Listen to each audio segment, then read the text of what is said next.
speakers. Hello, audience. Hi, everyone. Thank you for joining us today. I'm very excited about this event. We're going to be talking about how to align your marketing and your sales. Let me put my slides up and let me start this event. Audience, thank you so much for joining us today. We have the chat open. I see people already saying hello from there and where you're calling from. Use the chat to ask questions. Also, where you're calling from. I'd love to hear from you. Focus on this event now. Then we are going to talk about how to find and sales strategy. Um, is my sound better? Yep. Yeah. Now you Okay. sound better. Okay. Sorry. Thank you for that. Thank you for the text messages in there. So I was saying this event is brought to you by the team at Modern Sales Pros, and we are here today to talk about how to align your marketing and sales strategies. If you are not familiar with Modern Sales Pros, we are the largest and finest community for more than 35,000 members. Can you imagine? In sales management, leadership, operations, and enablement. We are all about taking the road less traveled and bringing you along for the journey so you can learn a lot of things with us. Our mission is to help you tackle tough questions and discover opportunities you might not even know exist. And we do that through live events like this one you're about to experience. We have an engaging online forum, and we have summits. We just had a summit last month, but we're planning the next one. So you will receive emails once we're ready to launch the summits. And we have a bunch of in-person events. So keep an eye on our calendar. We might be going to a city near you. If you're not part of MSP yet, you will receive an invitation to join right after this event. But let's focus on this event now. I have some housekeeping notes. First of all, I was talking with the speakers, and one thing all of them told me is that they love to answer questions. So let's use the chat and let's use the Q&A to ask a lot of questions. Because that's going to get them through the week and that's going to give them a lot of energy. And of course, this panel is being recorded, so you will be able to access the recording and all the knowledge they're going to drop on you whenever you need it. So you will receive a follow-up email from me later today with the recording, the key takeaways, and everything you need to know. But that's all from me. I know, audience, you are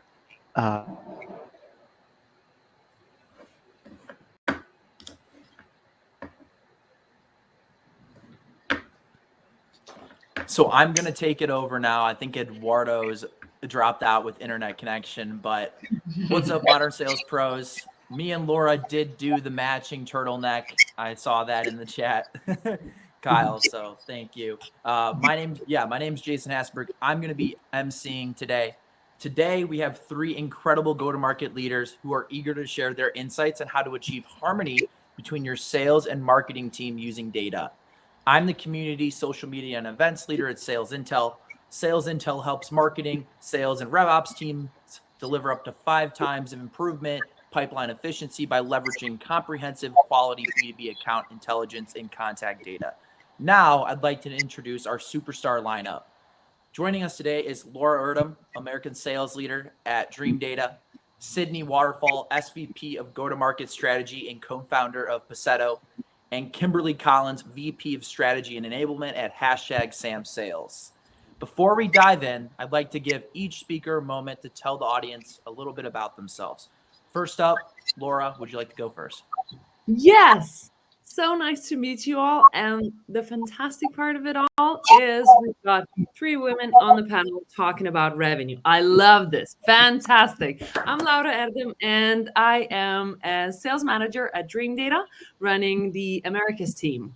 And at Dream Data, we do revenue attribution. So, what is the better time to speak about this when we're talking attribution, both for sales and marketing? How do you align the both of those? So I was the first sales hire at Dream Data. That's almost 4 years ago. It's ages in startup world. And I'm looking forward to hearing both from Sydney and Kimberly on this conversation. Thanks so much, Laura. Let's go next to Sydney. Hello, everybody. Sydney Waterfall. And no, my name was not designed because I'm a marketer. I get that joke a lot that my last name is Waterfall because I started in marketing. It's just a coincidence, but I'm rolling with it. Anyways, I've been in both marketing and sales positions in B2B tech companies, B2B SaaS specifically, formerly at Refine Labs, which is a B2B demand generation agency, and then recently co-founded Paceto with Chris Walker, who some of you might know has a large personal brand on LinkedIn. And Paceto is a go-to-market optimization and consultancy who also builds products. So I'm all things go-to-market. That's a little bit about me. Thank you so much, Sydney. Kimberly, why don't you wrap us up? Yeah, hi, I'm Kimberly Collins. I am the VP of Strategy and Enablement at Sam Sales Consulting. We do sales consulting, and we also do a lot of LinkedIn executive branding. I come to sales from a very different background. So I was in politics. I was the director of communications for a Senate committee, and then I took a little time off to have some kids, did some writing, and then now I'm here, dropped into the sales world where I was very confused because every president's club that I knew about had a real president in it. So it's been a real learning curve for me with what sales is and marketing, but I've been doing it for a while now, learning from the best. Our CEO and founder, Samantha McKenna, who also has a large presence on LinkedIn. So really excited to be here and share all the exciting stuff that we know on our team with all of you. Thank you so much, Kimberly. Now that the introductions are over, I just want to cover a couple ground rules. One, if you have questions, please drop them in the chat at any time. We'll be answering those questions throughout our conversation today, not only at the end. We want to make sure that your questions are heard. Number two, if you like what you hear, connect with us on LinkedIn. I know Kimberly, Sydney, and Laura are posting all the time, different insights. So if you like what you hear, definitely give us a follow on LinkedIn. Lastly, I'm seeing people already do it in the chat, but if you haven't done already, please put in the chat where you're tuning in from. I'm based from Chicago. So Kimberly saw you're from London. And Sydney saw you're in Idaho. So everybody put their location in the chat. Now that that's covered, let's get the party started. Here we go. Amidst market challenges, we're hearing from guests on our new B2B Pipeline Pioneer show that brand-led channels like partnerships and community are the key to efficient growth. What channels are you working for, or what channels are working for you and your clients, and how do you align the organization to run those plays? Kimberly, why don't you start us off here? Yeah, so we've been seeing a lot of success with a new channel here, and that's LinkedIn. So we like to think about what got us here now is not necessarily going to get us where we want to be in the future. And we're constantly thinking about where are our buyers and how can we meet our buyers where they're at. And we know where they're at. They're on LinkedIn, 1 billion users growing by the minute. So knowing that they're there, we also know that they're really hungry for thought leadership. So we want to have our executives be the one that are coming out and feeding them that thought leadership. So thinking about it in our traditional sort of marketing realms with conferences, blogs, and all that kind of stuff, we have a conference that's running. We have a blog, a webinar that's running 24 hours a day, 7 days a week, 365 days of the year. All we got to do is pick up the mic and talk.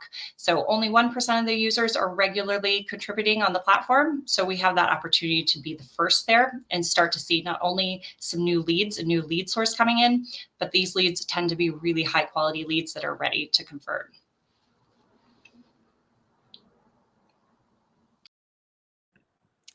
Sydney, what's your viewpoint on what's working for you guys currently? Well, first of all, I put in the chat, I love that analogy, pick up the mic and talk. I feel like I just got to go post right now after I heard that. I just got to get going. So we do a combination, and we've done this both at Refine Labs and at Paceto, and we've helped a lot of our clients kind of stand up something similar. It's a repeatable content pillar and amplified through LinkedIn, podcasts, and or YouTube. The distribution channels can be personalized to your audience, but having multiple distribution levers for that content. For us, the most successful has been podcasts and LinkedIn. LinkedIn is where we do short form content, short form video, written images and video from multiple different people. Not just one person, but and then that kind of feeds our acquisition for people wanting to go click and go listen to the podcast, or then go subscribe to the podcast. So now they're a regular listener or user. Same thing on YouTube, right? And or on your website too. They're kind of giving you permission to come into their ecosystem of content, which that's really how we drive that. The content engine behind it is a live event, something like this. We host a live event every week. We've done different types of series depending on the audience and depending on the topic. And if we're trying to get really tactical and target more like users or end users, versus if we're trying to target decision makers, maybe the cadence is not as frequent, just to respect their time. But that's kind of our pillar strategy that we've basically replicated for a lot of clients and on ourselves. Laura, how about you chime in here too with what your strategy is so far?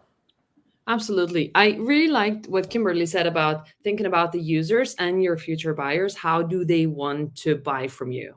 Where do they find you? Okay, they find you on LinkedIn, very likely because they will be hanging out there and consuming the feed that you're feeding them with.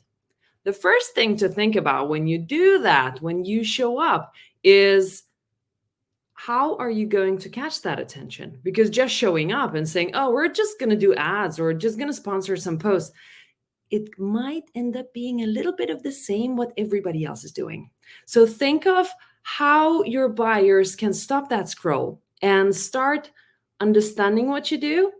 And at the same time, learning something that the next time when Refined Labs or Pesetto mentions their podcast, well, then they land there because that first thing that you spoke about on LinkedIn captured their attention. So really thinking about the content that you're feeding. For us, it's both the company content, but also employee generated content as well. So it goes both ways. Which one of them is a little bit more funky? The other one is a little bit more strategic of how are we want to be perceived? And finally, what gets those people in your funnel? So now I'm in sales, like the channels that actually work when you think about attribution. Well, my best leads are coming from review sites. No shit. Yeah, they are buying now. But these are the two different parts of demand generation and capture that Chris Walker all the time speaks about. Thank you, Laura. And to answer the second part of that question, how do you align your organization to run these types of plays and figure out these pillars and maybe take a chance on a certain channel? How would you do that? What's the conversation to be had with the CEO and the leadership team? Any one of you can take that answer or question.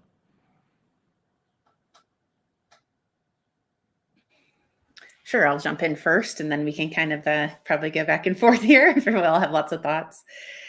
So I think it's key before you just say, hey, we're going to really invest in, maybe a brand initiative or a create demand initiative that's executed on more of untrackable, quote unquote, dark channels, that you have, if there is any existing demand already out there, that you have those channels set up. All right. You have to feed sales with what is already out there. If there's demand already out there, like review sites that Laura just mentioned, high intent keywords on Google Ads, like those types of things that already exist, you need to be there, and you need to have your website set up so that if someone comes in, that funnel is ready to go past to sales. So that's like step one. And you need to make sure that that is tight. Even if you've never had someone come inbound and fill out your website, just make sure you've tested it and it's working, right? Before you go put in a bunch of effort to do something. The other thing that to align people is, I think, commonly shared metrics, and really educating everybody in the organization. Here's the intent of the program. Here's what is valuable to our audience. Here's the audience where they are. Here's how we're going to execute A, B, and C. And then here's how we expect those people to convert once they're ready. You really need to paint that picture for everybody in the org and walk them through that, and then understand and show them KPIs of how you're going to know it's working or if it's not working, and to make some adjustments.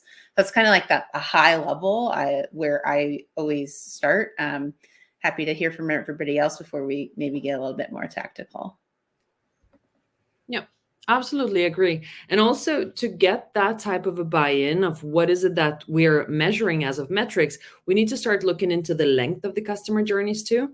So if we're saying, well, we have seen events working and we're betting on the events, we'll start testing it with not all in budget on that or like half in budget, but try to see if you can prove some parts of the ROI coming in before you go all into those, because you would know that the customer journey of events is probably a year or two. And customer journey for, I don't know, webinars or your podcast might be a bit shorter. So building out that strategy, you have to know how long you, first of all, of course, you would expect your buyers to take to end up in your pipeline, and then later start proving that with data more and more, then it will be easier to double down on some of those channels. Kimberly, anything to add there? Yeah, so I think it's to kind of go with what everybody else said. I mean, some of it too is going to be a little bit with these newer channels. It's going to be a little bit of a leap of faith. Like we talked about, it's dark social, and it's dark social. It's called dark social for a reason. It's very hard to find attribution for it. It's really hard to find metrics and established metrics. That will probably come with time. But for now, we're thinking about like, what do I need to do? Am I going to be Netflix or am I going to be Blockbuster? Like we know that people are coming to the platform for thought leadership. We know that thought leadership is going to be hugely important for the B2B decision-making process. So are we gonna try to meet our buyers where we're at? Are we gonna try to give this a little bit of a chance? Are we gonna give it a chance to work out and prove out? You're just gonna have to take a little bit of a leap of faith there and try to be the first, right? We don't want to be catching up to our competition that's going to jump in and do this. We want to be the first one there. So I think in some of this stuff, like giving dark social a chance, giving it a chance to prove out value, and making sure that everyone's kind of aware, it might take time. We're going to have to sort of figure our way through it as we go. Thanks, Kimberly. Now, when let's just say, you start the brand new year, new budget, you're testing out the waters, trying to figure out what channels to approach. Before any of that, you need to figure out like your ICP. You need to figure out who you're actually going after, right? And how do you do that? You're using data, right, to understand who's actually our customers. And then, I heard from Laura, Sydney, I heard from you all, like where your customers are, that's where you need to dedicate your resources. Now, what are the analytics you should be tracking when you're looking at those channels and the customers are on there and you want to improve, the tactics you're using on those channels?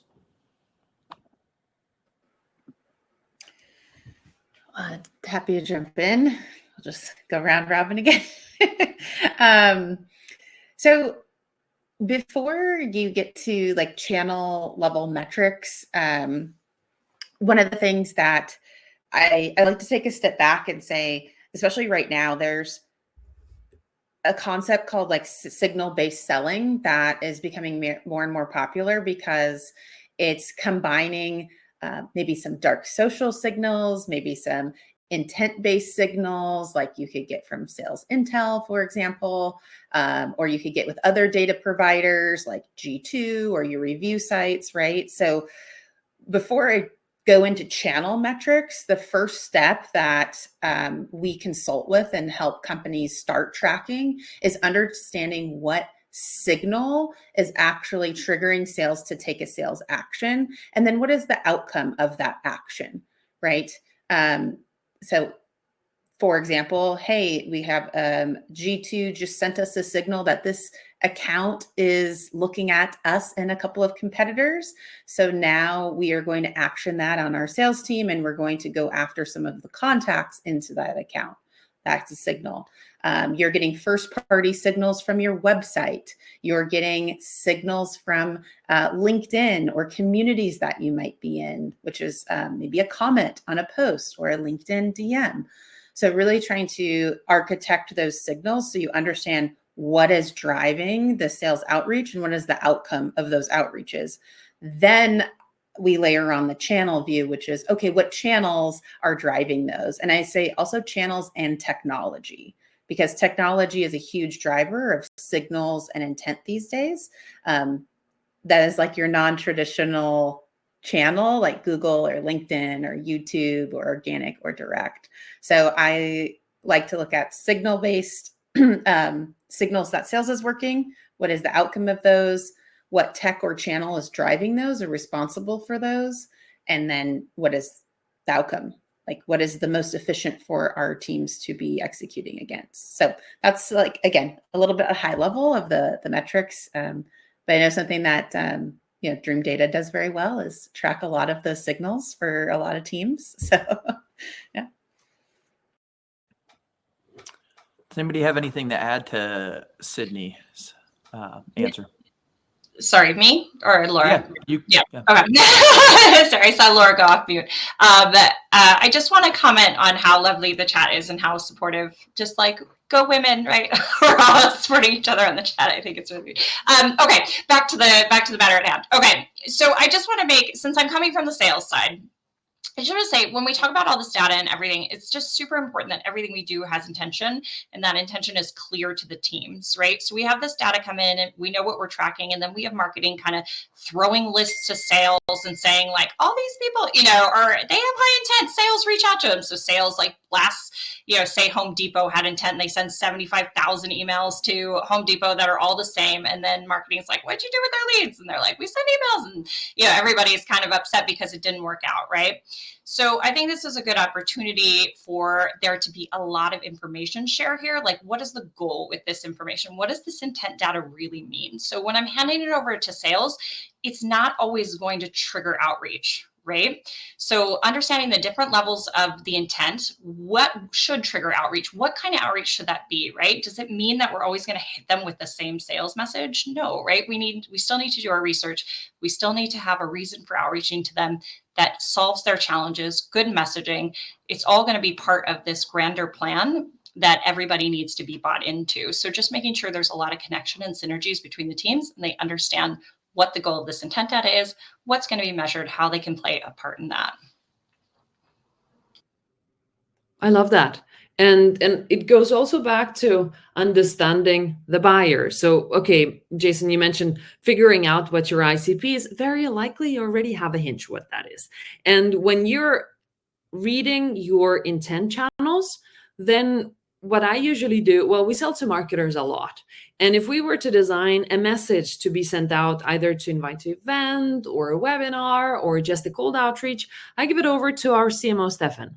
So, Stefan, would you respond to this one? Would you at all open this? I was like, oh, I'm not sure. Okay, I go back and do that over again, because we get hooked up in sales is like, oh, fast, this is intent. Let's just go do this and let's reach out to all of those in Home Depot.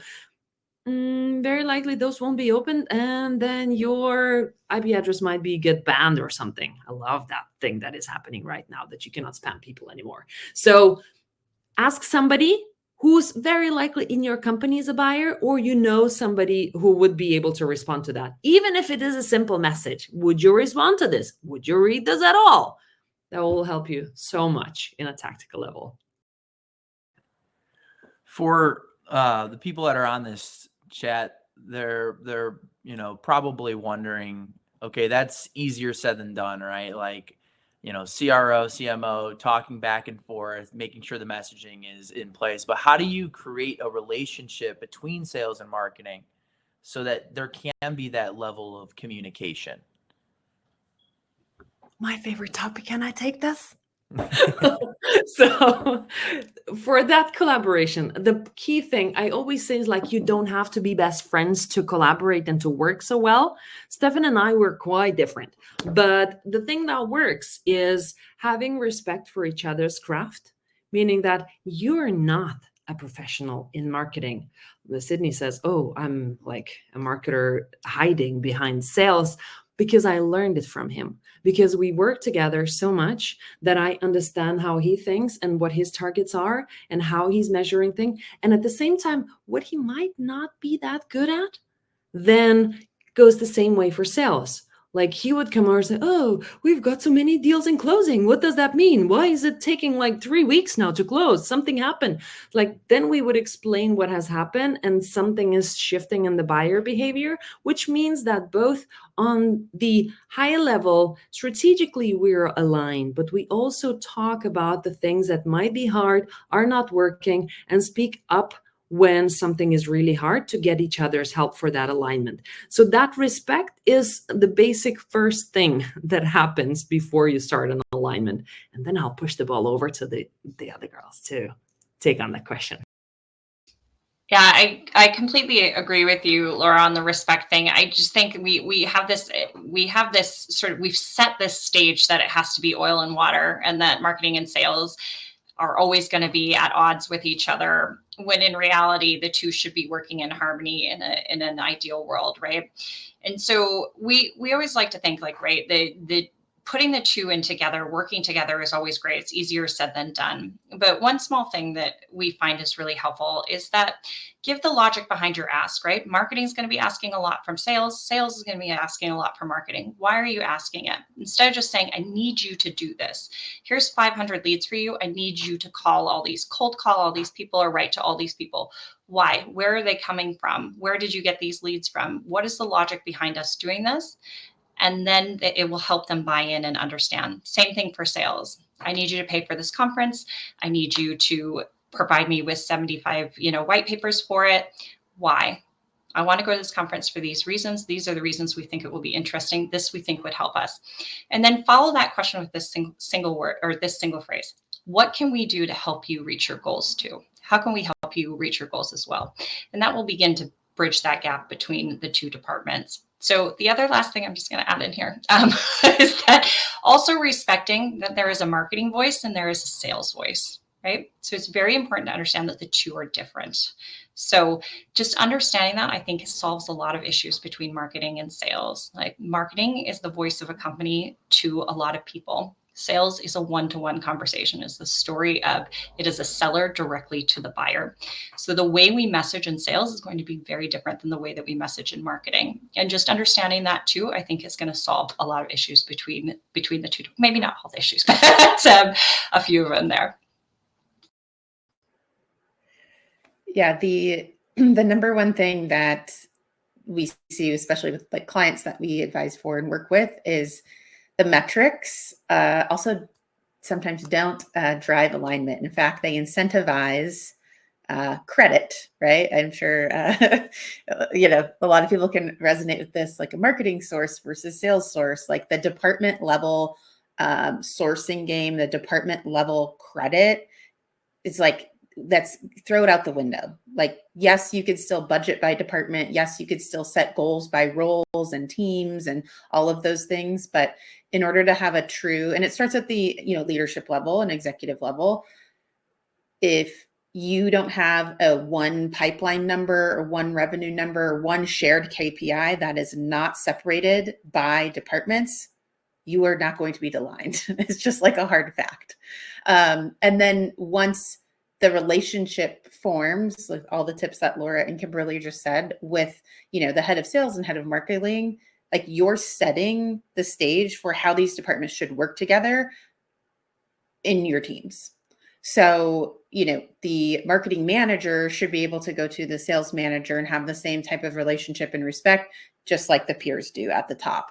And just collaborating that and setting the examples, like kind of leading by examples, really what works, along with those aligned KPIs, or KPIs. Say you're doing event and marketing's running a play at event and sales is also running in a play in at event, and it's like a two departments coming together.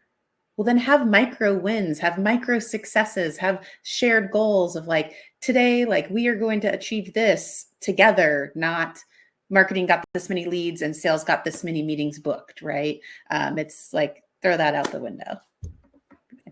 Thanks, Sydney. We had a question come in the chat from Marcelo Arnez.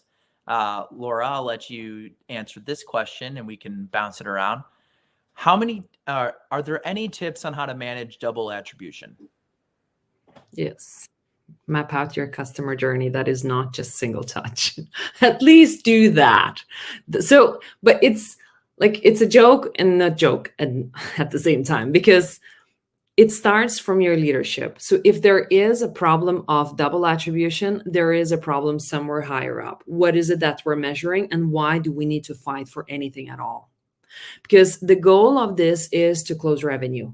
Micro goals that Sydney is talking about are fantastic because, okay, we could see that the webinar got this lead through the door for an MQL, but sales did 17 calls to this account and then engaged even more people for them to move to an SQL. These are the things that are the most important ones to map out the customer journey as good as you can for you to understand what is it that we should be scaling and where in the customer journey to help them buy in the way that they prefer to buy. If we internally go back and fight, was this a cold call or was this a Google organic search? We both lost. That's it. Is there anything to add there, Sydney or Kimberly?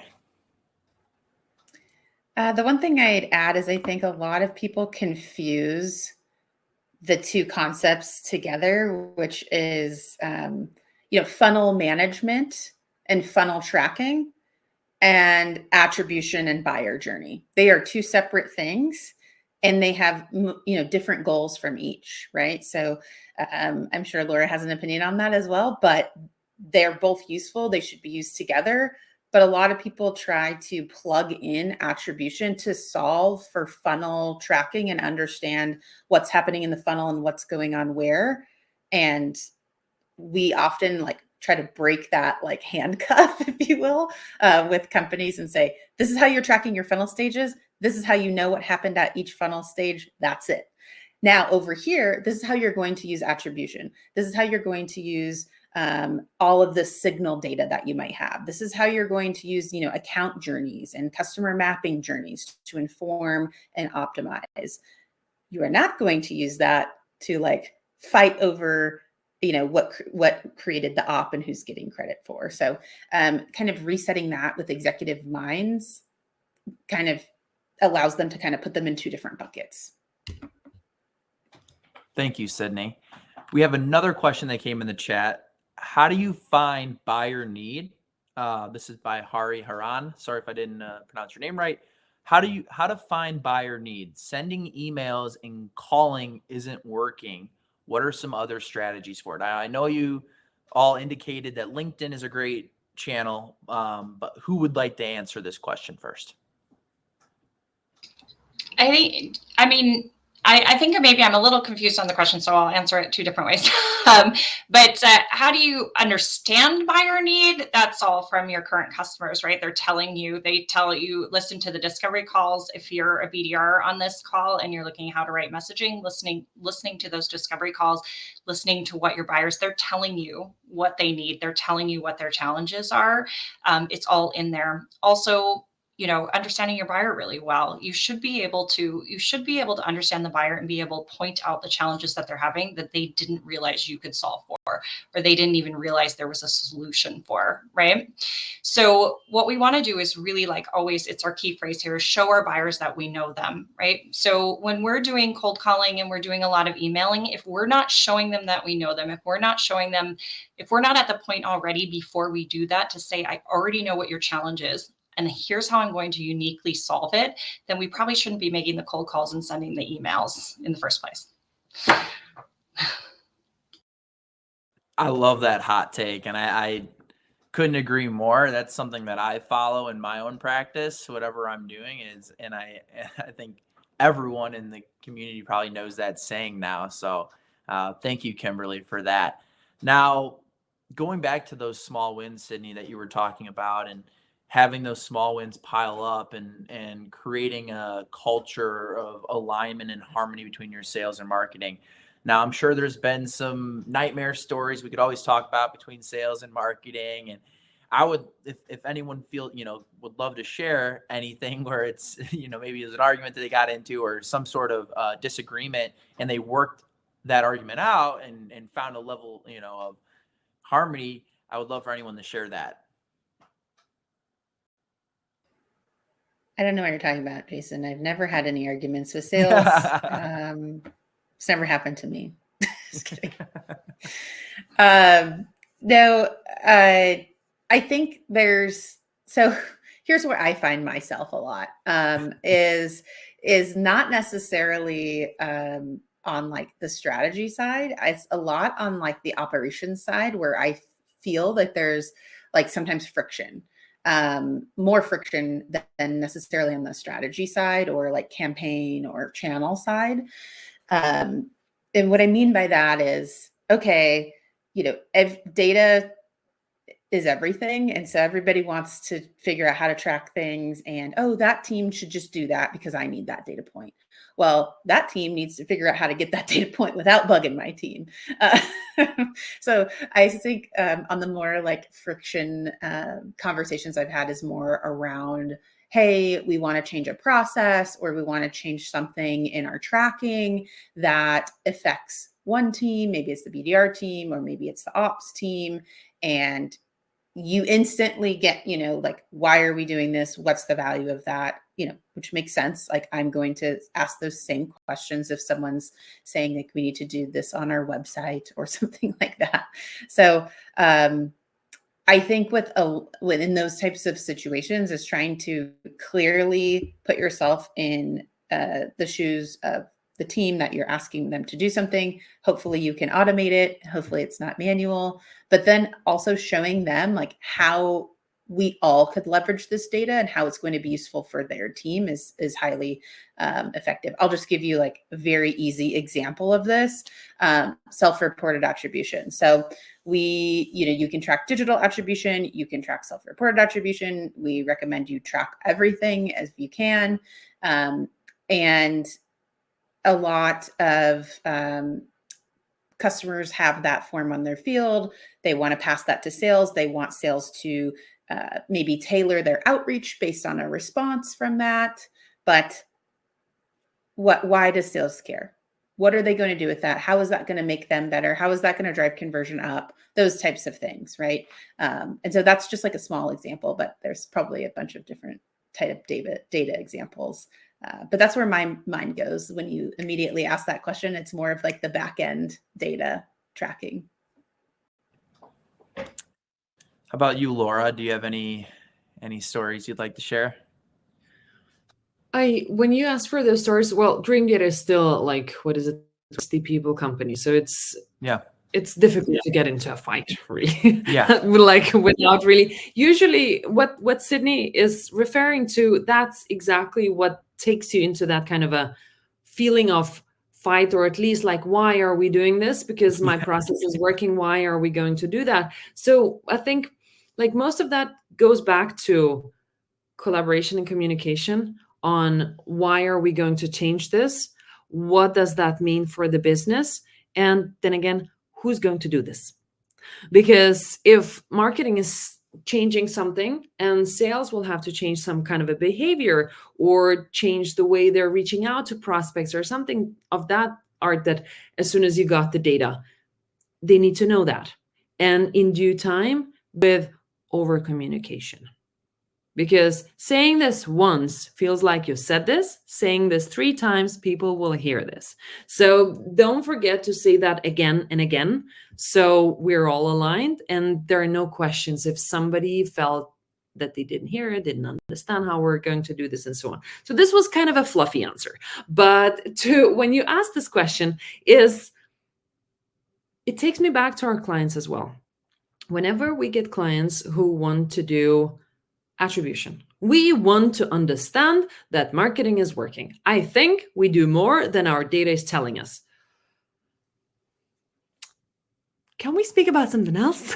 Like, where would you like to optimize? Tell me how much you use in ads. What else are you doing? Because if you just want to have attribution and understanding what's actually working, and probably I have much more credit, we've lost. It's just like that double attribution. Let's agree on what is it that we're going to achieve at the other end. Are we cutting costs? Are we adding more money? Do we want to grow revenue? Whatever that is.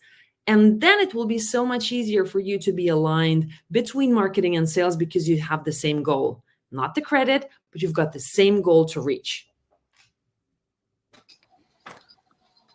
I think these Thank were you. all, yeah, I think this was all really good. I think too, just to add here, again, like anytime you try to bring about change, like sweeping change in a company, the resistance is going to be high because just like our buyers, we like the status quo, right? We don't want to change. So when we present somebody with the idea of change, they're immediately going to start thinking of all the reasons why they shouldn't do it. So they're going to begin to start to tell you like all of their objections, right? So one thing that's really great when we're bringing about change is to bring everybody, every department in. So if marketing wants sales to do something, sales wants marketing to do something, the CMO wants us to do whatever, is to do it in an open forum, right? Co-creation. So give them a say in what's happening, give them a chance to come to the table and bring their ideas, and you're going to have much more buy-in than if you just come down and you lay sweeping change on top of them. You're going to have them resentful. You're going to have them feeling like the things they're doing are working. You're going to have them trying to shove those metrics in your face and say what we did worked and this doesn't work. They're not going to be open. So co-creation, bring everybody in, bring the two departments together, let them be a part of the change process. Thank you so much, Kimberly. Thank you all for answering that question. Now, we did have another question get submitted by Jim Banks. We're going to go a little bit deeper in context here. So please help me with a fundamental question regarding the alignment of marketing and sales. Marketing generates leads. Sales is tasked to connect. They know the company, title, and the campaign that triggered the interest. Who is responsible for creating the conversation starter and the communications track? Can I speak about this? Go So ahead. I think fundamentally, the roles of salespeople have already changed. And a lot of companies are still trying to change that, but salespeople are marketers as well. So if you have a campaign that worked and then somebody has to do some engagement, you have to speak through the funnel of how are we going to work with this between marketing and sales. For us, it's usually like, oh, the CMO would connect as well, as long as the salesperson also connects and we work on this kind of together, but it's already a given over. Here you go, sales, go do the work. I would say it's sales job, but we also have to have the right measurements in place. Because if you say to sales that, oh, so you'll be responsible for these campaigns to pick up those leads and work on those, but at the same time, all of your salespeople are also getting inbounds. Well, guess where their speed of the lead is going to happen? It's always on the inbounds. But if you had campaign when there is intent and you have to do a little bit more work, we have to understand that it will take longer time and remember to celebrate those wins as well, because those are hard, but those are usually going unmeasured. Yeah, I definitely agree with Laura. I think for creating the conversation starters, I think this is really a go-to-market team function. Marketing can generate conversation starters, sales can generate conversation starters, technology nowadays generates conversation starters. And that's kind of what I meant by signals, right? Like there's all these signals that are kind of that spark for, sales to kind of then, okay, I'm going to take that signal, I'm going to action that signal. Again, not every signal that they're going to action. And you can prioritize your communication tracks and your everything that way. But once, sales, that's their job. They know the communication, they know how to sell, they know how to meet buyers where they are, understand their pain points, really tailor and personalize. So like, let them personalize, let them do their job, but everybody can create conversation starters. And I think that's like a newer mindset shift where it was like marketing, just generate conversations and generate, leads to my team. The most successful and diverse go-to-market teams that I see, like hitting their revenue targets, have multiple what we call go-to-market like mini motions running to generate conversations. They've got this huge, inbound motion running through content, trying to get people to come inbound. They have a partner or an influencer or affiliate, relationship. They've got, maybe an event is like a big motion for them, or a community. I know like Sam Sells has an amazing community that's like all time. So they are very like much investing in community led. So I don't know. That's my hot take ramble. Thank you for the love, Sydney. We're also big fans of yours and all the work you do on your end. So I'm just going to add to what Sydney had said. I think just speaking to the sellers right now, just directly to the sellers, like you cannot rely on marketing to do your job, right? You are responsible for your own leads and your own funnel. So thinking about everything you get from marketing, everything you get as inbound, everything you get from other people's efforts is a bonus. It's a cherry on top of an ice cream sundae you made yourself. So if you want to be successful in this business as a seller and you want a lifetime of having a full pipeline, you need to create that yourself. So starting to look at these different channels too, what works for you, doing your outbound, understanding your buyer really well, and using what you're getting from marketing as extra. So yeah, just as a seller there, be responsible, be the shepherd of your own success, and use everything you get as a bonus. Thank you so much, Kimberly. And thanks to everybody who's joining today and dropping all these amazing questions. I'm just going to keep going through. We have about 12 minutes left, so about 4 or 5 questions to get through. So we'll try to keep it limited. Here we go. Samantha Poff, thank you so much for submitting this question. This is a good one. Get ready. Where do you all feel SDRs and BDRs best fit? Reporting to sales, marketing, or their own leadership?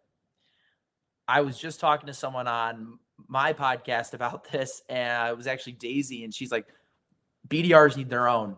They need their own leadership. So I'm really excited to hear from you three. What do you believe? How about Sydney or Kimberly? Kick us off here. Great. I don't want to get in trouble. First person to go here.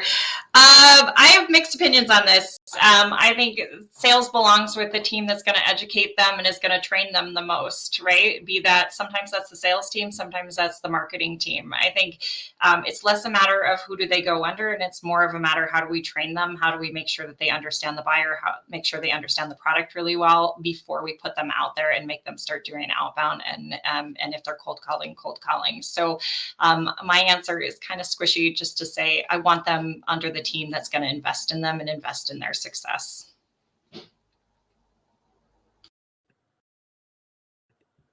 Sydney, how about you go next?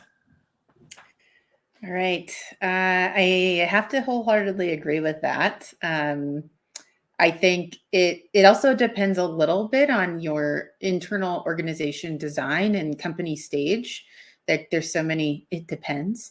This answer, right? Are you a 1,000-person company and it's a gigantic team, or are you hiring your very first BDR, right? If you're hiring your very first BDR, like put them under the sales leader and let them mentor them. You don't have a full-fledged program built out. You don't have onboarding resources. You don't have training. You don't even probably have goals for them at that point, right? So I think there's a little nuance to this question that really depends on the org structure. I do think that this role will start to look, I think it's already started to look different in sales organizations, and sales leaders are using SDRs and BDRs maybe a little differently than maybe a transactional approach that they've used in the past. Laura, do you have anything to add to that? You're just nodding like this. What I mean is exactly what you both said, Kimberly and Sydney, because size of the company matters a lot. If you hire your first one, 2, 3, 4, 5, they need to learn from sales, because these are usually more junior people who will need a lot of guidance. So if you're going to use them just like an marketing outbound machine and just give them the messages and say, oh, go sequence it like this, and this is a marketing machine, they're not going to learn to become better and to learn from that. But as soon as you've got that type of a team and it is going to be an accelerator for marketing, that will be amazing. So I'm just nodding here. Yes. Thank you so much. All right, moving on to the next question. This is from Harvard Whipple. Thank you, Harvard, for submitting this. Here we go. 99% of B2B SaaS companies have a land and expand go-to-market motion. Would love to hear from the panel maintaining alignment through the expand phases versus the initial land motion. Who would like to answer this first? I could just tell you what I've seen at orgs who are executing this well. Not myself, because we don't really have a gigantic expand motion at this point yet. But the orgs that are executing the expansion well have a leader that's responsible for net ARR, right? The net number. And then they have sub leaders. Sometimes, one leader kind of, again, the org design depends on the company size. And then they have sub leaders on both sides of it, being like marketing or sales or CS, right? Whatever team or is responsible for actually executing on the revenue number. They have people individually that are then gold to those numbers, and they have a matching counterpart. So we look at like marketing as like creating demand, capturing demand, converting demand. That's really a new business. And then you have expansion and adoption, which is going to be in, land and expand.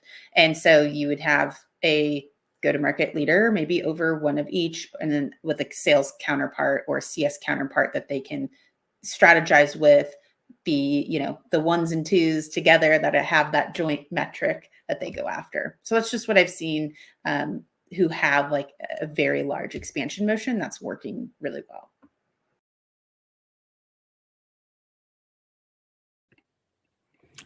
Anybody have anything to add to that question before we move on to the next?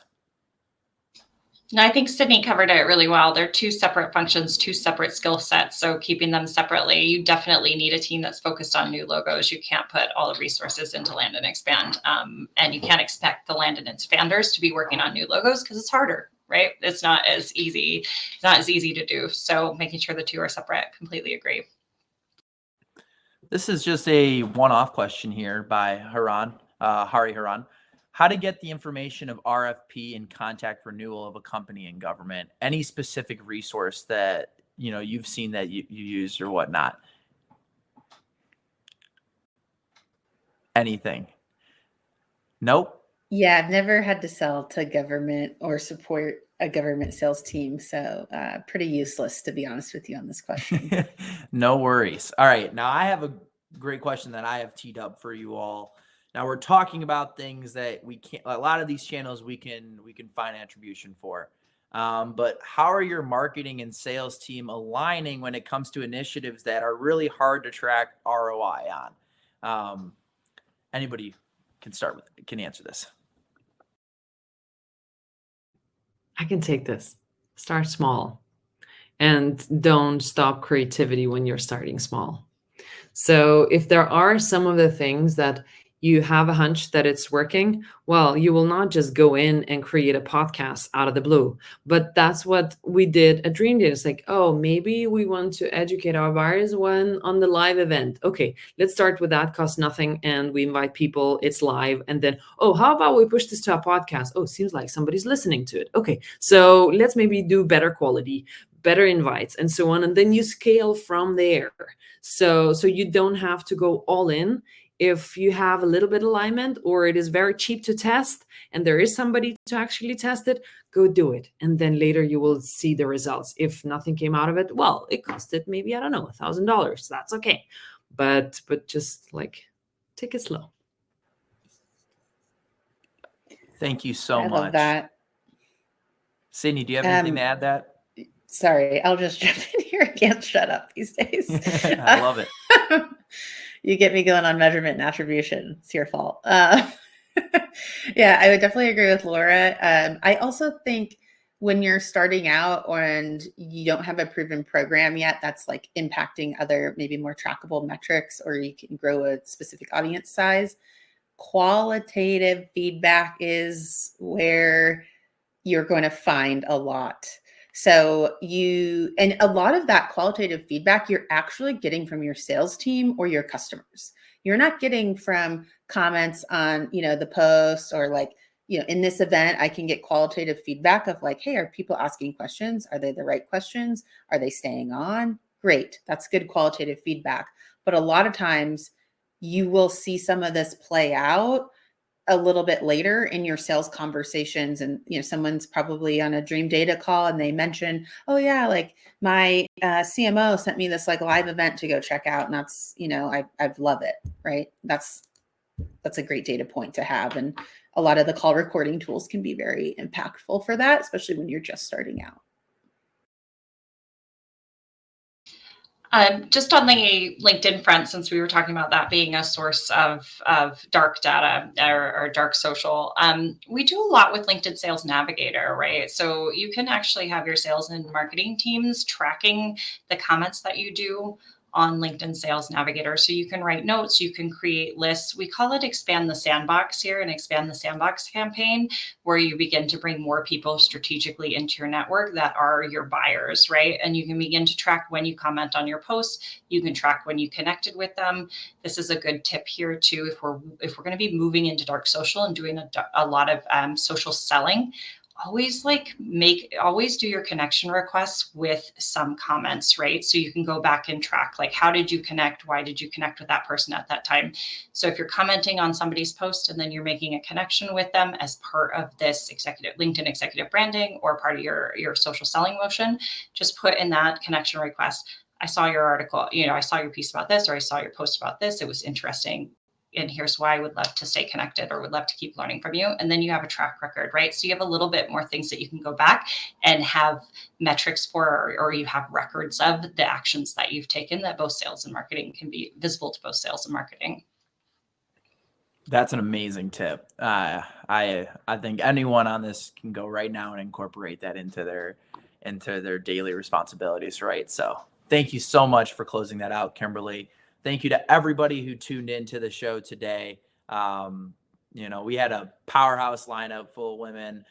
Laura, Sydney, Kimberly, thank you so much for tuning in. I'm now going to hand this off to Eduardo. If you liked what you saw and heard on here, go ahead and follow, these amazing leaders on LinkedIn. Again, this was sponsored by Sales Intel.